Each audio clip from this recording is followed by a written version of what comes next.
لله نحمده ونستعينه ونستغفره ونعوذ بالله من شرور أنفسنا ومن سيئات أعمالنا من يهد الله فلا مضل له ومن يضلل فلا هادي له وأشهد أن لا إله إلا الله وحده لا شريك له وأشهد أن محمدا عبده ورسوله أما بعد فأعوذ بالله من الشيطان الرجيم يا أيها الذين آمنوا اتقوا الله حق تقاته ولا تموتن إلا وأنتم مسلمون يا أيها الناس اتقوا ربكم الذي خلقكم من نفس واحدة وخلق منها زوجها وبث منهما رجالا كثيرا ونساء واتقوا الله الذي تساءلون به والأرحام إن الله كان عليكم رقيبا يا أيها الذين آمنوا اتقوا الله وقولوا قولا سديدا يصلح لكم أعمالكم ويغفر لكم ذنوبكم ومن يطع الله ورسوله فقد فاز فوزا عظيما اللهم صل على محمد وعلى آل محمد كما صليت على إبراهيم وعلى آل إبراهيم إنك حميد مجيد اللهم بارك على محمد وعلى آل محمد كما باركت على إبراهيم وعلى آل إبراهيم إنك حميد مجيد সমস্ত প্রশংসা মহান আল্লাহ রাব্বুল আলামিনের জন্য, যিনি আমাদেরকে জুমার সালাত আদায় করার উদ্দেশ্যে মসজিদে সমবেত হওয়ার তৌফিক দিয়েছেন। আমরা বলি আলহামদুলিল্লাহ। দুরুদ ও সালাম প্রেরণ করছি বিশ্ব মানবতার মহান শিক্ষক রহমাতুল লিল আলামিন মুহাম্মদুর রাসূলুল্লাহ সাল্লাল্লাহু আলাইহি ওয়াসাল্লামের উপর, যার আনিত বিধান অনুসরণ করার মাধ্যমে রয়েছে মানব জাতির জন্য ইহকালীন কল্যাণ এবং পরকালীন মুক্তি। আমি আপনাদের সামনে কুরবানির শিক্ষা সম্পর্কে আলোচনা করার চেষ্টা করব। ওমা তৌফিক ইল্লা বিল্লাহ আলাইহি তাওয়াক্কালতু ওয়া ইলাইহি উনীব। কুরবানি আমাদের কাছ থেকে গতকালকে গেছে, আজকের দিনও কুরবানি করা যায়। এটা মূলত ইব্রাহিম আলাইহিস সালাম থেকে এসেছে। এই যে কুরবানির ইতিহাস, এটা মূলত মূল সুন্নাহ হচ্ছে ইব্রাহিম আলাইহিস সালামের সুন্নাহ। তো ইব্রাহিম আলাইহিস সালামের জীবনের দিকে যদি আমরা তাকাই, পুরোটা জীবনই ছিল কোরবানি। কোরবানি মানে ত্যাগ করার মাধ্যমে আল্লাহর নৈকট্য অর্জন করা। কোরবানি হচ্ছে আল্লাহর নৈকট্য অর্জন করা। তো ইব্রাহিম আলাইহিস সালাম তার পুরোটা জীবনের শুরু থেকে নিয়ে শেষ পর্যন্ত তিনি পরীক্ষা দিয়ে গেছেন এবং জীবনের সর্বক্ষেত্রেই তিনি পরীক্ষা পাশ করেছেন। সুবহানাল্লাহ। ইব্রাহিম আলাইহিস সালামের জীবনের শুরুর দিকে তিনি তাওহীদের দাওয়াত দিতে গিয়ে তিনি অগ্নিকুণ্ডে নিক্ষিপ্ত হলেন, তার সমাজ থেকে বিতাড়িত হলেন। এইভাবে তার প্রথম জীবন গেল। তারপরে ইব্রাহিম আলাইহিস সালামের যখন সন্তান আল্লাহ রাব্বুল আলামিন দিলেন, এই সন্তান যখন একটা পরিণত বয়সে আসলো, ফালাম্মা বালাগা মাআহুস সা'য়া ক্বালা ইয়া বুনাইয়া ইন্নী আরা ফিল মানামি আন্নী আযবাহুকা ফানজুর মাযা তারা। এটা হচ্ছে সবচেয়ে বড় শিক্ষা। ইব্রাহিম আলাইহিস সালামের সন্তান বৃদ্ধ বয়সে পেলেন। বৃদ্ধ বয়সে, বেশি বয়সে যারা সন্তান পায় তাদের সন্তানের প্রতি বেশি মহব্বত থাকে, ভালোবাসা বেশি থাকে। আর এই সন্তান যখন একটা পরিণত বয়সে আসলো, এই সন্তানের কাছে গিয়ে ইব্রাহিম আলাইহিস সালাম বললেন যে ফালাম্মা বালাগা মাআহু সা'য়া ক্বালা ইয়া বুনাইয়া ইন্নী আরা ফিল মানামি আন্নী আযবাহুকা ফানজুর মাযা তারা, যে হ্যাঁ আমার সন্তান, আমি তোমাকে স্বপ্নে দেখেছি তোমাকে জবাই করতেছি, এই ব্যাপারে তোমার মন্তব্য কি? সন্তান কি বলল? ক্বালা ইয়া আবাতি ইফআল মা তু'মার সাতাজিদুনি ইনশাআল্লাহু মিনাস সাবিরিন, যা আপনাকে যে নির্দেশনা দেওয়া হয়েছে, যা আদেশ দেওয়া হয়েছে আপনি পালন করুন, আপনি আমাকে ইনশাআল্লাহ ধৈর্যশীলদের মধ্যে পাবেন। সুবহানাল্লাহ। তাইলে আল্লাহ রাব্বুল আলামিনের নৈকট্য অর্জন করার জন্যে, আল্লাহ রাব্বুল আলামিনের সন্তুষ্টি অর্জন করার জন্যে এই কুরবানির প্রথম শিক্ষা কি? যে আল্লাহ রাব্বুল আলামিনের আনুগত্য করতে গিয়ে নিজের সন্তানকে আল্লাহ রাব্বুল আলামিনের সামনে কুরবান করে দেওয়া। এটা হচ্ছে সবচেয়ে বড় শিক্ষা। আল্লাহ রাব্বুল আলামিনের প্রতি পূর্ণ আনুগত্য। প্রথম শিক্ষা কি কুরবানির? আল্লাহ রাব্বুল আলামিনের প্রতি পূর্ণ আনুগত্য। ইব্রাহিম আলাইহিস সালাম আল্লাহর আদেশ পালন করতে গিয়ে নিজের প্রিয় পুত্রকে কুরবানি দিতে প্রস্তুত হয়েছিলেন। আর এটা শিখায় আল্লাহর সামনে, আদেশের সামনে সব কিছুই তুচ্ছ। নিজের কলিজার টুকরা সন্তানও তুচ্ছ, নিজের স্ত্রীও তুচ্ছ। যখন আল্লাহ রাব্বুল আলামিন বললেন যে তুমি মক্কায় রেখে আসো, জনমানবহীন এলাকা, কোনো মানুষ নাই, বাড়ি নাই, ঘর নাই, কিছুই নাই, ওইখানে সন্তান এবং স্ত্রীকে রেখে আসছেন। আল্লাহর আনুগত্য করতে গিয়ে নিজের স্ত্রীও তুচ্ছ, নিজের সন্তানও তুচ্ছ। যেখানে আল্লাহ রাব্বুল আলামিন স্বপ্নের মাধ্যমে নির্দেশ দিয়েছেন যে তোমার সন্তানকে জবাই করে ফেলো, তিনি সাথে সাথে প্রস্তুত হয়ে গেছেন সন্তানকে কুরবান করে দেওয়ার জন্য। তাইলে এখান থেকে আমাদের শিক্ষা কি? যে আমাদের জীবনের সর্বক্ষেত্রে আল্লাহ রাব্বুল আলামিনের আমরা আনুগত্য করব। এই আনুগত্য করতে গিয়ে যত কিছু কুরবান করা লাগে আমরা কুরবান করতে প্রস্তুত থাকব। সকল কিছু আমাদের কাছে তুচ্ছ। আল্লাহ রাব্বুল আলামিনের আদেশ মানতে গিয়ে সকল কিছুই তুচ্ছ। এটা ইব্রাহিম আলাইহিস সালামের এই পুত্র কুরবান করতে প্রস্তুত হয়ে যাওয়া থেকে এটা শিক্ষা।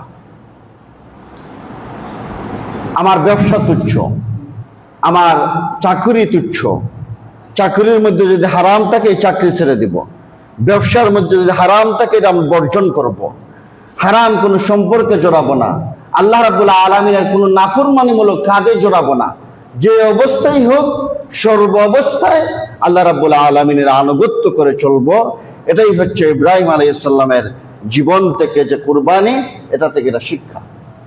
নিজের সন্তানও তুচ্ছ, কারণ একজন মুমিন ততক্ষণ মুমিন হতে পারবে না যতক্ষণ পর্যন্ত তার কাছে আল্লাহ এবং তার রাসূল সাল্লাল্লাহু আলাইহি সাল্লাম সব থেকে প্রিয় না হবে। এবং রাসূলুল্লাহ সাল্লাল্লাহু আলাইহি সাল্লামের হাদিস যে ঈমানের স্বাদ ততক্ষণ সে পাবে না যতক্ষণ পর্যন্ত তার কাছে আল্লাহ এবং তার রাসূল সাল্লাল্লাহু আলাইহি সাল্লাম সবচেয়ে প্রিয় না হবে। সাহাবায়ে কেরামের জীবনে এরকমই ছিল। আল্লাহ এবং তার রাসূল সাল্লাল্লাহু আলাইহি সাল্লাম জীবনে সবার চাইতে সবচেয়ে বেশি প্রিয় ছিলেন। এটা হচ্ছে ইব্রাহিম আলাইহিস সালামের জীবন থেকে সবচেয়ে বড় গুরুত্বপূর্ণ শিক্ষা। এবং তিনি তার সন্তানকে এমনভাবে গঠন করলেন, সন্তান কিন্তু বলে নাই যে আব্বা আপনি বাবা হয়ে কি বলছেন, আমাকে কুরবান করে দিবেন, এটা কোনো কথা? আপনি কি অসুস্থ? আপনি কি সুস্থ মস্তিষ্কের কথা বলতেছেন? অথবা ইব্রাহিম আলাইহিস সালাম স্বপ্নে যে নির্দেশনা পেলেন, আমাদের সমাজে বলা হয় যে ইব্রাহিম আলাইহিস সালামকে প্রিয় বস্তু কুরবানি করার জন্য বলা হচ্ছে। আর ইব্রাহিম আলাইহিস সালাম প্রথমে 100 দুম্বা কুরবানি করলেন, তারপরে 100 উট কুরবানি করলেন, তারপরে সন্তানকে কুরবানি করার জন্য নিয়ে গেলেন। প্রথমে বুঝতে পারেন নাই প্রিয় বস্তু কি, অথচ কোরআন বলছে ফালাম্মা বালাগা মাআহু সায়া ক্বালা ইয়া বুনাইয়া ইন্নী আরা ফিল মানাম। সন্তান যখন একটা পরিণত বয়সে চলে গেল, তখন বাবা তার সন্তানকে বলল, আমি স্বপ্নে দেখতেছি তোমাকে জবাই করতেছি, এই ব্যাপারে তোমার মন্তব্য কি? আর সন্তান বলতেছে ক্বালা ইয়া আবাতি ফাআল মা তু'মার সাতাজিদুনি ইনশাআল্লাহু মিনাস সাবিরিন। যা আপনাকে যে নির্দেশনা দেওয়া হয়েছে আপনি তা পালন করুন, আমাকে ধৈর্যশীলদের মধ্যে পাবেন। সুবহানাল্লাহ। এখান থেকে আরেকটা গুরুত্বপূর্ণ শিক্ষা হচ্ছে পারিবারিক শিক্ষা। পরিবারকে আল্লাহমুখী হিসাবে গড়ে তোলা, পরিবারকে ওই রকম ভাবে গড়ে তোলা যে যখনই আল্লাহর নির্দেশনা আসবে আপনিও বলবেন সামিয়ানা ওয়া আতানা, শুনলাম আর আনুগত্য পোষণ করলাম। সন্তানও বলবে সামিয়ানা ওয়া আতানা। একজন ভাই কি এরকম আছে এখানে যে সন্তানকে যখন কুরবানি করবে না, সন্তান প্রস্তুত হয়ে যাবে? এরকম সন্তানকে আমরা গঠন করতে পারছি না। আমাদের এই দিকে পরিবারের দিকে কোনো মনোযোগ নেই। তো ইব্রাহিম আলাইহিস সালাম এমন সন্তান গঠন করলেন, সুবহানাল্লাহ। বাবা বলতেছেন তোমার কুরবানি করতেছি, ছেলে প্রস্তুত। ছেলের সাথে সাথে বলছে আপনাকে যে নির্দেশনা দেওয়া হয়েছে আপনি তা পালন করুন। অতএব কুরবানির সর্বপ্রথম শিক্ষা হচ্ছে আল্লাহ রাব্বুল আলামিনের প্রতি পূর্ণ আনুগত্য করা, এবং আল্লাহ রাব্বুল আলামিনের প্রতি আনুগত্য করতে গিয়ে জীবনে যা কিছু আছে সকল কিছুকেই তুচ্ছ মনে করা। ইব্রাহিম আলাইহিস সালাম যখন সন্তানকে কুরবানি করবেন, সন্তান যখন কুরবানি হওয়ার জন্য প্রস্তুত হয়ে যাবেন, ওনারা দুজনেই জানেন না যে কুরবানি করা লাগবে না, জবাই করা লাগবে না, আর ছেলে জানে না জবাই হওয়া লাগবে না। এটা তো পরে আসছে। পরে আল্লাহ রাব্বুল আলামিন ডাক দিলেন, ওয়ানাদাইনাহু ইয়া ইব্রাহিম, তারপরে ডাক দিলেন, কিন্তু এর আগে তো ওনারা জানতেন না।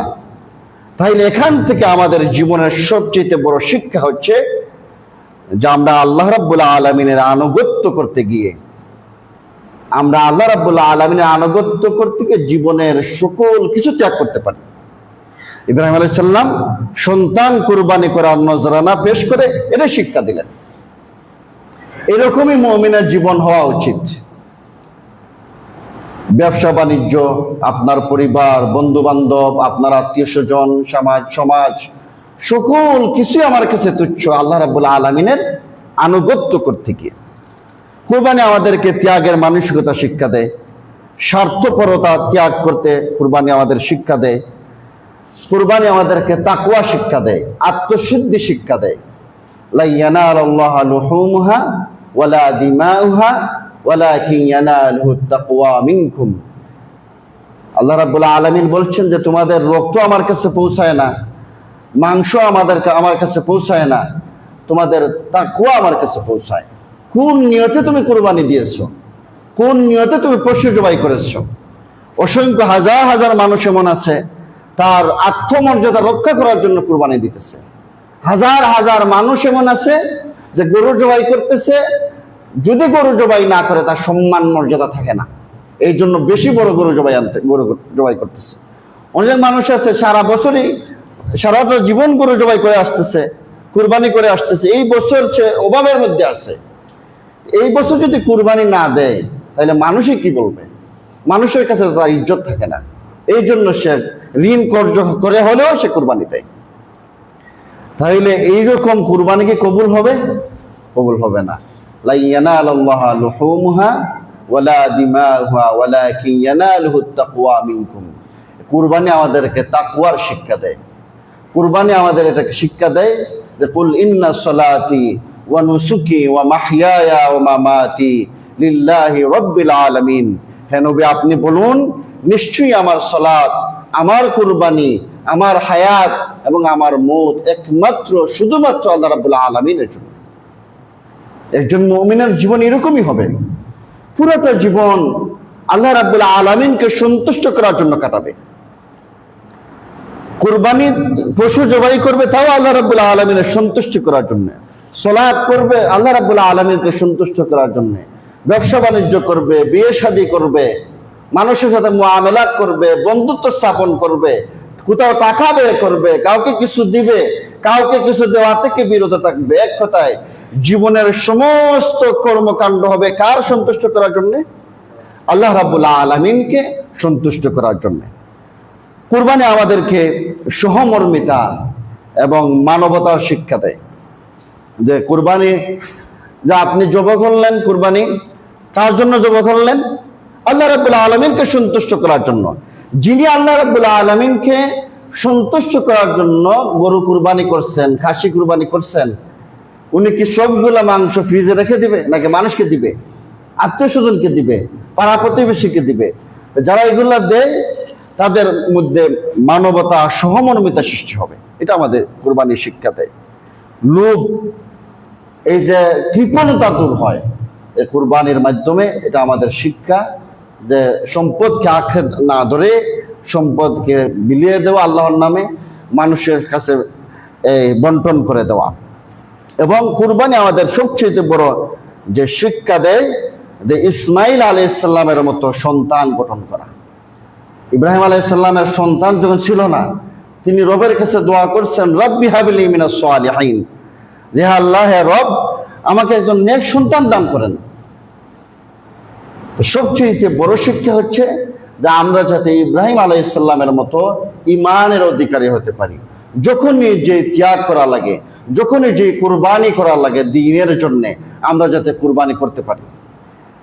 আর আমাদের সন্তানকেও যাতে ওই রকম ভাবে গঠন করতে পারি, চক্ষু শীতলকারী সন্তান, ওই রকম সন্তান যাতে গঠন করতে পারি যে রবের যে কোনো আদেশের কাছে নিজেকে সঁপে দিবে, আনুগত্য করবে। আল্লাহ রাব্বুল আলামিন তৌফিক দান করুন। ওয়া আখিরু দাওয়ানা আনিল হামদুলিল্লাহি রাব্বিল আলামিন।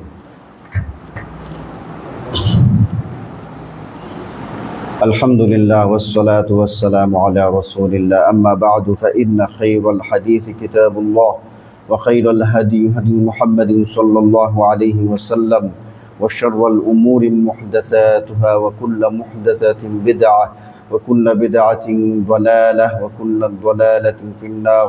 قال الله تعالى إن الله وملائكته يصلون على النبي يا أيها الذين آمنوا صلوا عليه وسلموا تسليما اللهم صل على محمد وعلى آل محمد كما صليت على إبراهيم وعلى آل إبراهيم إنك حميد مجيد اللهم بارك على محمد وعلى آل محمد كما باركت على إبراهيم وعلى آل إبراهيم ইন্নাকা হামিদুম মাজিদ। আল্লাহ রাব্বুল আলামিন আমাদের জীবনের সমস্ত গুনাহ খাতা মাফ করেন। আল্লাহ রাব্বুল আলামিন আমাদেরকে কুরআন এবং সুন্নাহ অনুযায়ী জীবনযাপন পরিচালিত করার তৌফিক দান করেন। আমাদের সন্তানকে ইসমাইল আলাইহিস সালামের মতো গঠন করার তৌফিক দান করেন। আমাদেরকে ইব্রাহিম আলাইহিস সালামের মতো ঈমান দান করেন, মজবুত ঈমান দান করেন। বেদাত পরিহার করার তৌফিক দান করেন, শিরিক পরিহার করার তৌফিক দান করেন। আল্লাহ রাব্বুল আলামিন আমাদের প্রত্যেকের অন্তরের অবস্থা দেখেন, তাকওয়ার অবস্থা দেখেন, আমাদের বাহ্যিক অবস্থা দেখেন না, আমাদের চেহারা সুরত দেখেন না। ইন্নাল্লাহা লা ইয়ানজুরু ইলা সুওয়ারিকুম ওয়া আমওয়ালিকুম ওয়ালাকিন ইয়ানজুরু ইলা কুলুবিকুম ওয়া আমালিকুম।